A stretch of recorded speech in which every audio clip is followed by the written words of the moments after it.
Hello there and welcome back to another edition of the Hot Lap Classic Remastered. This time we're taking a look at the 1994 Nissan Fairlady Z version S 2x2 twin turbo. You might remember about 100 episodes ago now, I think it was the second car to ever go around. I took the standard Fairlady Z with its naturally aspirated engine round. Well, this is the twin turbo version, and after that Tom Supra last time, it's time to see if really adding a boatload of power to a car that not necessarily needed that much more power, how well that actually works. This is front-engined rear-wheel drive, 643 horsepower, 1,397 kilos. I'd imagine it's very slightly heavier than the naturally aspirated car, but obviously we have an advantage of about 250 horsepower. Anyways, it is going to get 6 laps of the Motorsports Land track in order to set the best time it possibly can. Our current leader is the Ford GT90, a 28.180. This car unlikely to beat that. This car is aiming for a 31.650. As mentioned, it was one of the first cars to go around, so whether or not it's, that will have hurt the lap time a little bit, but still, we'll see how well this twin turbo version gets on. Straight away, I am noticing this is driving quite nicely.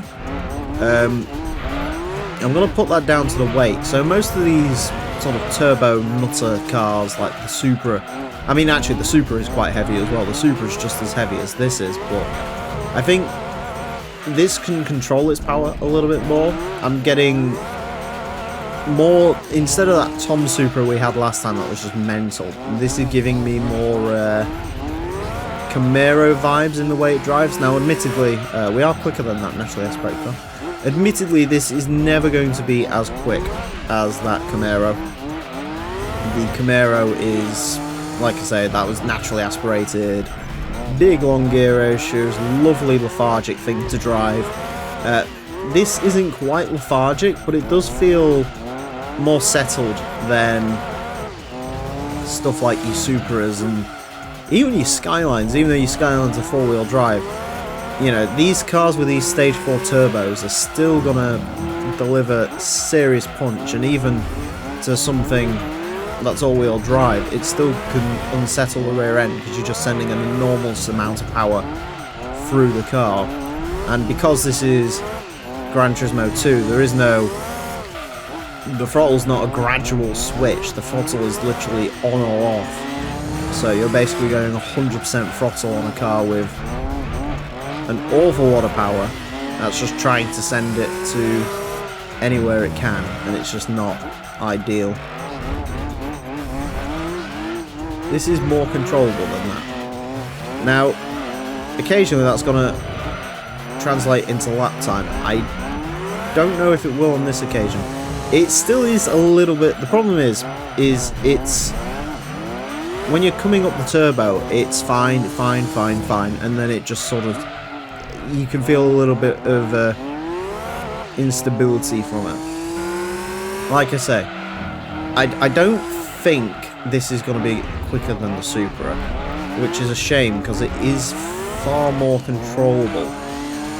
Oh, not the Tom Supra, I'm on about like the regular RZ Supra. Which is a shame because it actually drives a hell of a lot better than that RZ Supra does. It's just... yeah, wheel on the grass there is going to kill this run a little bit. Yeah, but it could go quicker. I do think there is definitely 0.2 in there, but it's just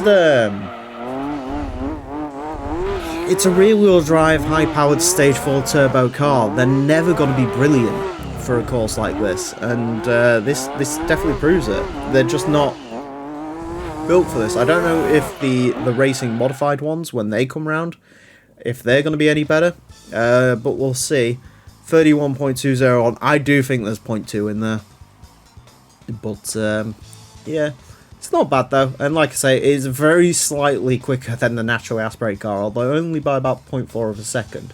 However, with the way the leaderboard's working out and how crowded it's getting now, that is quite a jump up. So to give you an idea, It is a 31.201. It will put this car into 59th place.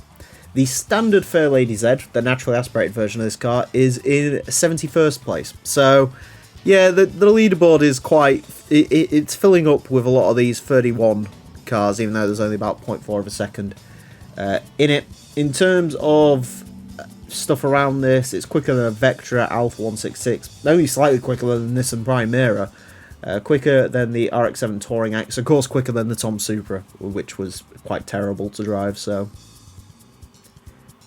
It's not bad. I think the racing modified ones of these are going to fare a little bit better, and don't worry, there's plenty more 300ZXs to come from.